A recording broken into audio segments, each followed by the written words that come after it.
Bonjour à tous, bienvenue dans Eco Azur, votre rendez-vous économique des Alpes-Maritimes et de la région sud. On va parler jeunesse, on va parler projet avec mes deux invités en plateau, c'est rare en ce moment, avec Julie Magnan-Antonini, la directrice du marketing de Cap 3000, bien connue évidemment dans les environs. Soyez la bienvenue. Bonsoir, merci. Et puis vous auriez presque pu avoir un nom de cinéma, Antonio Ni, en cinéma, parce qu'on accueille également le président d'Adastra Film. Adastra. C'est pas facile à dire. Adastra Film. Sébastien Aubert. Alors, il a plus 24 ans, même s'il a créé la boîte à 24 ans. Bon, de multiples courts-métrages, des films, des prix aussi. Alors, vous êtes ici pour deux raisons, chers amis. La première, c'est que vous êtes lauréat de l'Institut Choiseul, qui s'est implanté dans le Sud, et dont je salue le vice-président Léonard Cox. Et puis aussi parce que vous avez fait des propositions, vous vous engagez pour le développement de l'activité économique de la région Sud, avec des propositions dont on détaillera quelques-unes d'entre elles. Je vais commencer avec vous, Julie. Lauréate, donc. Lauréate. Dans les Alpes-Maritimes, il n'y en a pas autant que ça. Tout à fait, oui. On a eu la joie, la chance pour les sélectionner d'avoir reçu un mail en fin d'année dernière. Nous annonçons que nous étions choisis pour représenter la jeunesse active de la Côte d'Azur, de par nos horizons divers et variés. Donc c'est vrai que c'était une surprise, en tout cas en ce qui me concerne, et une joie, une fierté, c'est clair. Mais ce que j'ai trouvé vraiment très bien dans la démarche de l'Institut Choiseul, c'est au-delà d'une sélection qui fait toujours plaisir, c'est la démarche qu'il y a eu après et cette idée de créer un club Choiseul Sud avec justement une démarche vraiment proactive pour essayer de faire des choses, de faire des propositions et pas... Alors on va parler des propositions. Julie, juste oui. Nouveau type de confinement, un mot sur centre commercial Cap 3000 dont vous êtes la directrice de marketing. Très rapidement, ça va, tout est ouvert, tout est fermé? Actuellement, bien évidemment, on a juste les commerces essentiels qui sont ouverts, Monoprix, la pharmacie et quelques commerces de bouche. On essaye de continuer à avoir une activité. On a développé une plateforme de e-commerce qui s'appelle MyShop at Cap 3000 et qui nous permet quand même d'avoir un minimum d'activité. Mais c'est vrai que c'est compliqué. C'est pas facile. Sébastien Aubert, lauréat aussi de la Fondation Choiseul. Bon, alors vous, je vais dire, vous êtes presque un vieux routier. 37 ans, vous avez créé la boîte 24 ans, des courts-métrages, des films. Bon, vous connaissez le business. Alors, on a commencé par les courts-métrages, donc il ne faut vraiment pas brûler les étapes. On en a fait 16, on a eu des sélections à Sundance, dans un certain nombre de grands festivals. Et du coup, l'étape logique, c'était de passer au long-métrage. Là, on en a fait 4. Le premier long-métrage a été primé à Berlin. Donc ça nous a permis encore de passer un stade. Voilà. Et en parallèle de ça, on a aussi une agence audiovisuelle avec laquelle on fait des publicités, des films institutionnels pour les boîtes de la Côte d'Azur. Alors même question finalement qu'à Julie, mais dans le secteur qui est le vôtre, c'est compliqué en ce moment de tourner des courts-métrages, des spots pubs. Tourner, ça a été impossible entre mars et mai 2020. Nous, on a réussi à tourner un film en septembre, mais c'était avec beaucoup de contraintes. C'est-à-dire que, évidemment, tout le monde portait le masque. On a une des actrices principales qui a eu le Covid 3 jours avant le tournage. Donc, catastrophe, il a fallu trouver une remplaçante à la dernière minute. Donc ça, c'était dur à gérer.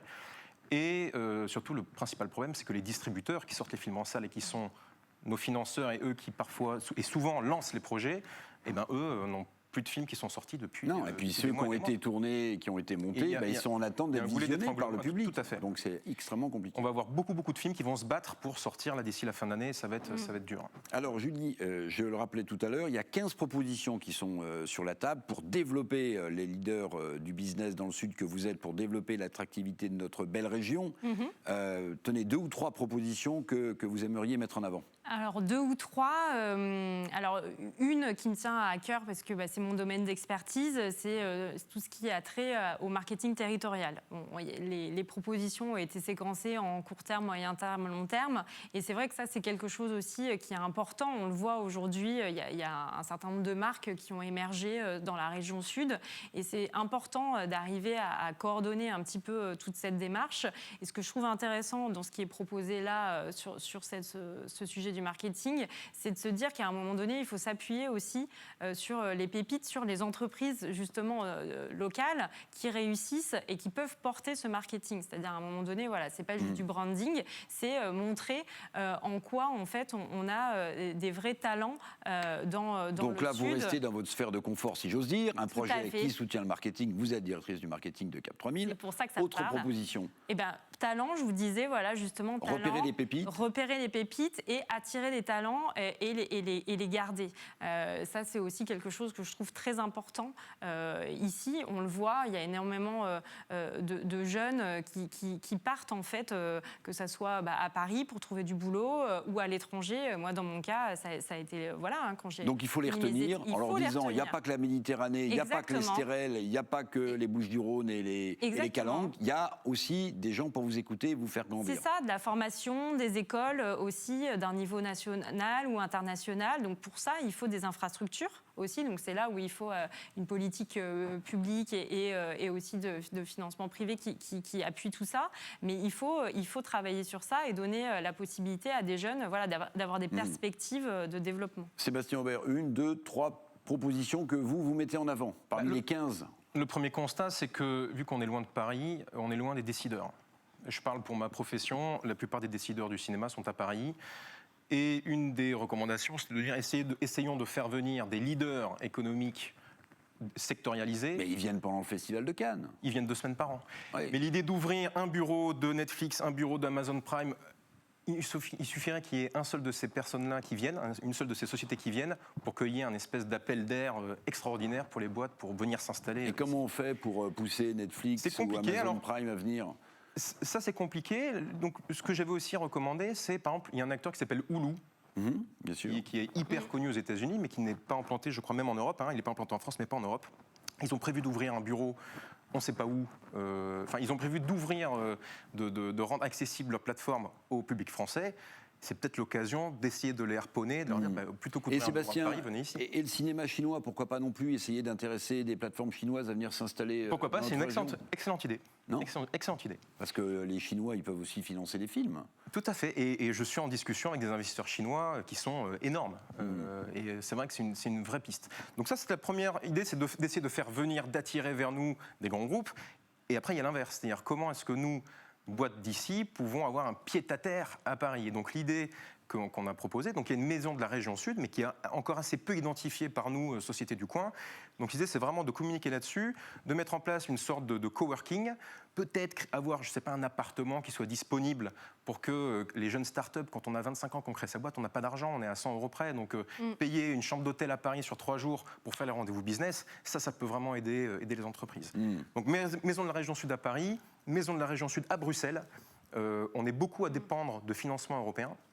Et ça, on rayonne pas mal, donc voilà, c'est aussi une idée qui a été suggérée. Et après, il y a tout le volet financier. Un autre gros manquement, c'est trouver des fonds d'investissement, des investisseurs, ou même des particuliers qui investissent. Il y a beaucoup de gestionnaires de patrimoine qui travaillent avec des grandes fortunes, qui sont basés ici, localement. L'idée de créer un produit financier qui puisse être réinjecté dans les boîtes locales, on trouvait que c'était une très bonne idée, parce que souvent, quand on est investisseur, plutôt que d'investir à l'autre bout du monde et d'avoir 10% de rendement annuel, peut-être que pour juste 5%, on préfère investir localement, parce que quelque part, on investit dans son écosystème et dans la vie de ses enfants, etc. Donc, il y a peut-être quelque chose à jouer auprès des banques, des gestionnaires de patrimoine, pour créer un produit financier d'investissement dans les boîtes locales. Julie, d'après vous, d'un point de vue marketing, qu'est-ce qu'il faudrait mettre le plus en avant de notre région, au sens large, pour essayer d'attirer, Sébastien en parlait, je sais pas, un Netflix. Bon, on peut lui dire, il y a le Festival de Cannes, mais ils sont au courant, et je ne sais pas si le Festival de Cannes, il verrait d'un bon oeil d'ailleurs, à ce que Netflix vient de là. Mais qu'est-ce qu'on pourrait mettre en avant en termes de marketing pour dire, venez nous voir, on a des talents, on a des compétences. Et justement, je pense qu'il faut s'appuyer une fois de plus sur les hommes vraiment et sur les réalisations concrètes qu'on a et sur les startups. C'est-à-dire, à un moment donné, c'est une des phrases qui est citée dans les propositions, et j'y crois, c'est pas de dire le soleil ne suffit pas. On ne peut pas juste dire voilà, c'est la French Riviera, il fait beau, on ne peut pas s'appuyer juste sur la partie touristique. Il faut qu'on montre à un moment donné que aussi économiquement, stratégiquement, dans des secteurs d'activité qui sont liés à l'énergie, qui sont liés aussi à la data, on a une carte à jouer et on a des choses à faire. On a, nous, le pôle d'expertise de Sophia Antipolis, par exemple, ici. Il faut voilà, s'appuyer sur des exemples concrets de réalisation et pas... Bon, le festival, c'est bien, mais on n'a pas que ça, en fait, aussi, ici. Il y a toutes les démarches aussi qui sont liées à l'agroalimentaire et à l'industrie 4.0, qui sont vraiment des domaines d'expertise qu'on peut promouvoir à l'international. On a aussi dans des secteurs d'activité comme la parfumerie, voilà, des expertises qui sont mondialement reconnues. À un moment donné, il faut arriver à valoriser ça, mais pas que d'un domaine, justement, on va dire, de communication, mais vraiment montrer en quoi on a des personnes voilà, qui ont des idées et qui sont capables de les appliquer. Et c'est le but d'ailleurs de ces propositions-là, c'est de se Bien dire... sûr, des 15 propositions à court, à moyen et à long terme. On parlait tout à l'heure, Sébastien, de coopération avec des Américains, avec des Chinois, tiens, pourquoi pas. Alors, j'ai une curiosité, une question à vous poser. En 2014, vous avez tourné un long métrage, Brides, avec la Géorgie. Mais qu'est-ce qui vous a pris, la Géorgie? Comment est-ce que vous avez rencontré la Géorgie?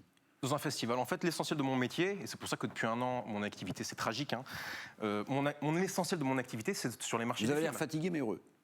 Ah oui, toujours. Ouais. Mais l'essentiel de mon activité, c'est d'aller au Festival de Venise, de Berlin, de Sundance, et c'est comme ça que je fais mon réseau. Donc, au fil des rencontres, là, j'avais rencontré une productrice géorgienne qui avait un super projet, et du coup, on a accompagné le projet. C'était quoi alors? C'était quoi Bride? C'était c'était son histoire personnelle. En fait, en Géorgie, à une époque, il y avait quasiment une personne sur 10 qui était en prison, parce qu'il y avait un régime tortionnaire. Et son mari avait été en prison pendant des années, et elle montrait son vécu de femme qui rend visite à son mari en prison et comment toute la famille se disloquait à cause de ça. Dernière question, vécu personnel, disait Sébastien. Comment, Julie, vous vivez personnellement ce confinement extérieur qu'on nous impose? Allez, un petit mot. Bah écoutez, ce que je disais tout à l'heure, hein, là j'ai un peu l'impression d'avoir la gueule de bois. Hein, quand les annonces en fait, qu'on a eues hier nous ont tous pris un petit peu de court. On savait que la situation était compliquée, mais je pense qu'on ne s'attendait pas à ce que ça soit resserré à ce point-là sur 4 semaines. Hein. Vécu personnel, confinement, on en a marre. Hein. Nous, à partir du moment où nos bureaux sont ouverts, on ne voit pas vraiment de différence. Ça a été très dur pour nous entre mars et mai l'année dernière, comme je disais, parce que là, les bureaux étaient fermés. Et du coup, il manque une énergie, d'être tous ensemble dans la même équipe. L'information circule plus vite. Je ne suis pas un adepte, dans mon corps de métier, du télétravail. Non. Typiquement, on a des salles de montage, il faut que les personnes soient derrière pour commenter. Enfin, c'est difficile. Puis il faut sentir, il faut être ensemble pour créer une œuvre. C'est ça, faire des brainstorming, c'est pas la même chose quand on les fait en ligne. Merci beaucoup Sébastien Aubert, président d'Adastra. Ça y est, je l'ai bien dit. Adastra Film, c'est ça, merci. Et merci aussi beaucoup à Julie Magnan-Antonini, et non pas Antonioni. Et non. Hein, Michelangelo, c'était pas de votre famille. Et non. Merci à tous de nous avoir suivis. Quant à nous, on se donne rendez-vous dans une semaine, même lieu, même heure, pour de nouvelles aventures économiques sur Azur TV. À bientôt. Merci. Merci beaucoup.